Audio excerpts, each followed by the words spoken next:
মহোদয়রা আমাদেরকে রিকোয়েস্ট করেছেন যে অন্য পক্ষ অনেক রকম সমস্যা তৈরি করতে পারেন এবং সেই জন্য তারা একটা বিশাল জনসংখ্যা নিয়ে মাঠের দিকে যাওয়ার চেষ্টা করছেন বা চেষ্টা করবেন। যেহেতু আগে থেকে মাঠে আমাদের অনেক লোকজন হাজির আছেন, তো দুই পক্ষ যদি মুখোমুখি হয় তাহলে অনেক বড় সমস্যা তৈরি হওয়ার সম্ভাবনা আছে। ওনাদের এই অনুরোধটাকে কনসিডার করে আমরা মাঠ ছেড়ে দেওয়ার সিদ্ধান্ত নিয়েছি যেন কোনো রকম সমস্যা তৈরি না হয়। কারণ অতীতে আমরা সরকারের সমস্ত কথা রেখেছি, এইবারও আমরা সরকারের এই কথাটাকে সম্মান করছি। আমরা কোনো রকম সমস্যা তৈরি না হয়, শান্তিপ্রিয় দল হিসেবে আমরা সেটাকে ছেড়ে দিচ্ছি। মাঠ ছেড়ে দেওয়ার জন্য আমি আমাদের সাথীদেরকে বলছি এবং যারা আছেন সাধারণ জনগণ তাদেরকেও বলছি, মাঠটা ছেড়ে দিয়ে আমরা কামারপাড়া রোড দিয়ে আমাদের পশ্চিম পাশে যে মার্কাজ আছে, মার্কাজের দিকে আমরা সেখানে দিকে গিয়ে যার যার মতো করে আমরা সেখানে সিদ্ধান্ত নিয়ে যার যার মতো করে চলে যাব। আর এই কামারপাড়া দিয়ে বের হওয়ার জন্য, ব্রিজ দিয়ে বের হওয়ার জন্য যাবতীয় আইনশৃঙ্খলা রক্ষাকারী বাহিনী যাবতীয় সহযোগিতা আমাদেরকে করবেন, ওনারা ওখানে সেফটি সিকিউরিটি এনশিওর করবেন।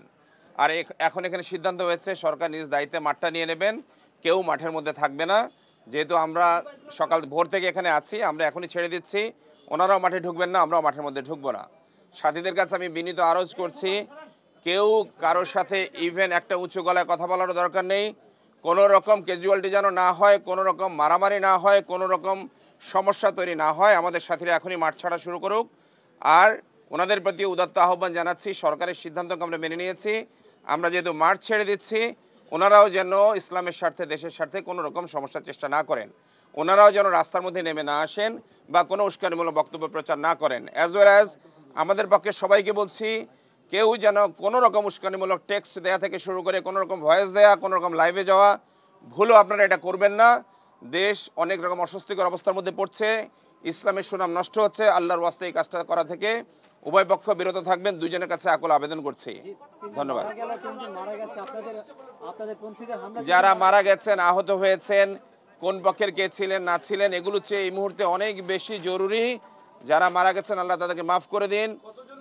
যা হয়েছে এই তথ্যটা এখন না জেনে এর চেয়ে অনেক বেশি জরুরি আমাদের কাজ করতে দিন, যেন সহজে সবাই বেরিয়ে যায়, যেন আর কোনো প্রবলেম তৈরি না হয়। কারণ আপনাদের সাথে আমাদের কথা বলার সুযোগ আছে আরো।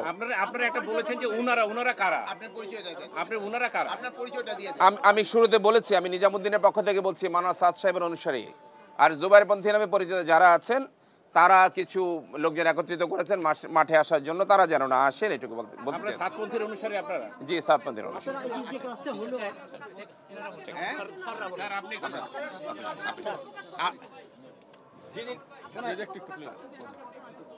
যেই ঘটনা হয়েছে কে দায়ী সেটা জরুরি নয়, অবশ্যই আমরা মুসলমান হিসেবে এবং দেশের নাগরিক হিসেবে দুঃখ প্রকাশ করছি এবং এটা একেবারে অনুচিত হয়েছে। যাই হয়েছে, মুসলমান মারামারি, তবলিগের সাথীরা মারামারি, এটা একেবারেই ঠিক হয়নি। আমরা এই জন্য আন্তরিকভাবে দুঃখ প্রকাশ করছি এবং ইনশাআল্লাহ ভবিষ্যতে এমন কোনো কর্মকাণ্ড যেন না হয়, যাবতীয় চেষ্টা আমাদের থাকবে ইনশাআল্লাহ। সাতপন্থীর অনুসারী আপনাদের কয়জন মারা গেছেন? আপনাদের? আমি মাঠে ছিলাম না রাতে, আমাকে খবর নিয়ে বলতে হবে। রেজা আরিফ।